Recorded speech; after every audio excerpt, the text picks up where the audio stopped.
I think the only like for me like objectively every generation whatever God of War is released is the best game of that generation. That's a very good point. It's not even my favorite. I just think they're the most well designed games ever. Man, you played the God of Wars, right? Yes. Dude, do you remember when that first God of War came out? Mm. And you're just like, you sat there, I think it was a PS2, I believe, PS2 game? Yeah. You sat there and you're like, what is this? Right. And then all of a sudden you're like, oh, doing these puzzles and fighting gods. And like, you're hooked. Immediately you're hooked. It's insane. It's so fluid. That was like one of the most fluid games that had ever come out. Right. And I just remember me and my cousin, we rented it from Blockbuster when Blockbuster was still a thing. Except for in Alaska. I guess they still have one. Blockbuster in Alaska. What? They still have it in Alaska? Supposedly there's a Blockbuster that still has like the actual like membership card and you can actually get stuff. Right. Supposedly. It's got to be like a franchise or something. I don't know what's going on, but ever since Redbox and Netflix came out, man, it just killed that place. But I mean, Hollywood Video too is another one. Right. Anyway, getting off topic. Sorry. But we rented God of War when it first came out, and me and him stood up. I think it was a total of 22 hours.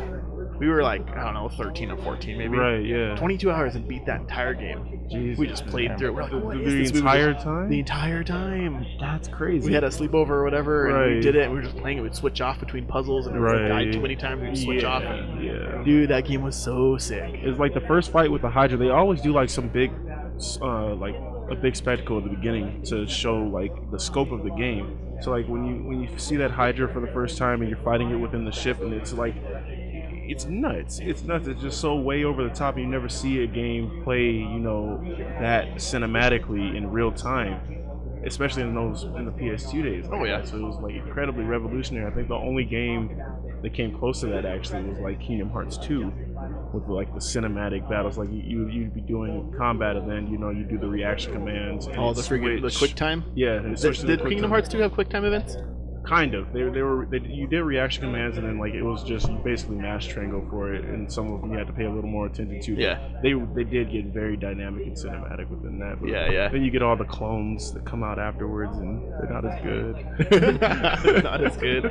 Well, I think I played up to, as far as God of War goes, I played up to like a third one. And I don't even think I completed the third one. The third one is mechanically phenomenal. I didn't care for the story too much. I think that's what dropped me, because I love the story part of it. Right, yeah. But I didn't get back into it until this most recent one. It's amazing. Dude, didn't that win Game of the Year? Yeah, I mean, every time God of War comes out, it wins Game of the Year. But I mean, this one was a really freaking movie. It was a cinematic masterpiece as far as games go. And it was the same guy who directed 2, which was a fan favorite for the God of War community. So it was good to have him. Dude, this one was amazing. Even the twist ending, and spoilers for anybody who hasn't played or anything, but boy being Loki. Yeah, I'm like, what the hell? And now his whole attitude throughout the course of that game makes so much more sense to me, because he becomes a little shit. Yeah, totally. But I mean, you blame him? Look who his dad is. I mean, yeah, it's Kratos, but it's a much more calm Kratos. We're not just, killing random civilians to get, get through a puzzle anymore. He thinks about it before he actually does it. Right, but I mean, when he has to, he's in action, and damn, I love his axe too. His axe is awesome. The Leviathan. It's amazing. It's amazing. And like if you, that's one part of the game that I didn't really get to explore that much. But like the combos can get really crazy, because if you throw the axe into someone, and like if you launch them, you throw the axe up there, you can continue comboing somebody else, pull the axe back, and just it's so unreal.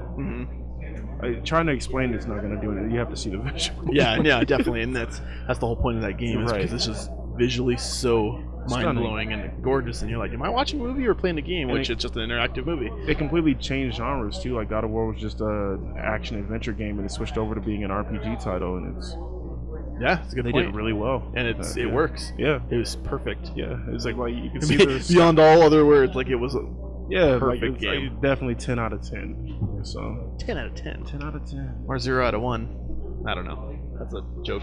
Sorry. That's a joke.